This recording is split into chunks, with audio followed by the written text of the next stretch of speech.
this micromobility boom to last, we need to address parking. For micromobility to rise to the next level, we must make public space provisions to ensure that riding a bike or e-scooter is safe and convenient as driving a car. Take a look at these streets. See anything new? 1, 2, and 3-wheel transport has taken off in cities around the world.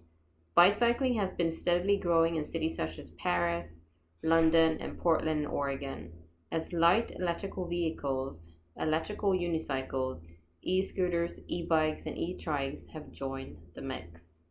There are so many new forms of micromobility out there, and according to investors and experts, this is only the beginning. More than just a fun way to get around, micromobility has proven to be a critical lifeline during COVID-19 lockdowns. Bike shops have sold out of inventory as cycling and scooters popularity increases across the US, with new patterns suggesting the coronavirus experience may permanently change the way people move around. For many workers, lockdown normalized working from home, shrinking the distance required for daily trips and making them more accessible on fewer wheels. While micromobility has taken off, most cities have been slow to build the infrastructure necessary to support their use.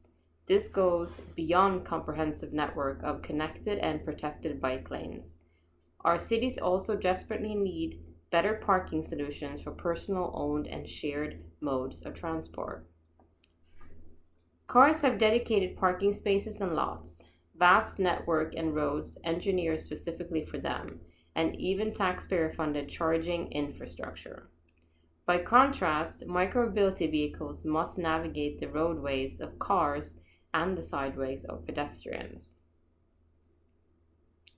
For micromobility to rise to the next level in the US, we must make the same public space provisions to ensure that riding a bike, e-bike, or e-scooter is at least as safe and convenient as driving a car. The lack of secure parking is a significant barrier preventing people from purchasing or using their own micromobility vehicles, especially in dense cities where few residents have access to a garage or other safe storage. This infrastructure shortcoming has a disproportionate impact on lower income communities.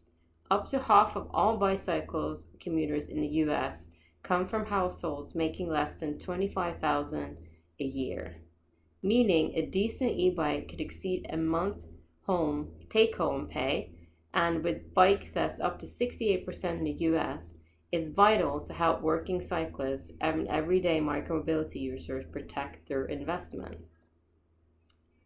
Parking also matters when it comes to shared micromobility.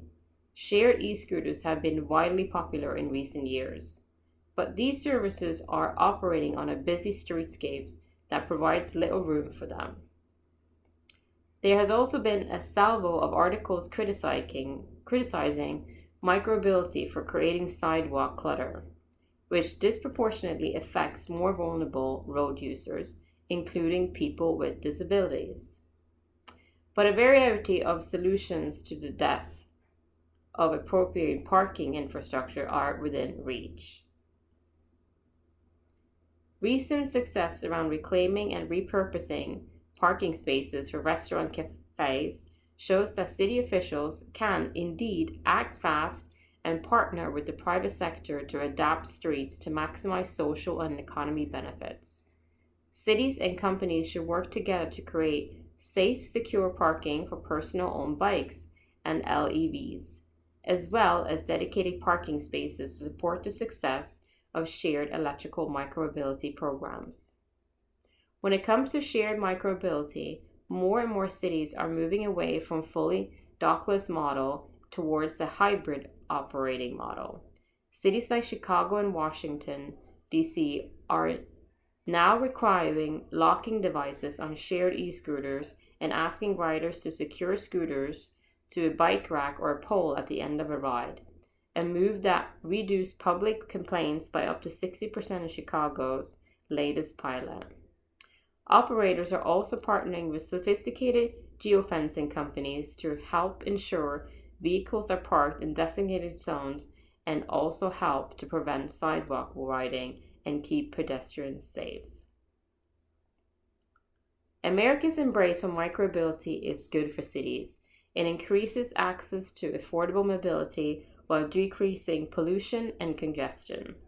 It's up to cities, their citizens, and the private sector to work together to create a space to welcome these models by deploying parking solutions. A smart parking solution combining public-private expertise and innovation will go a long way towards realizing the accessible, sustainable, more livable cities of the future.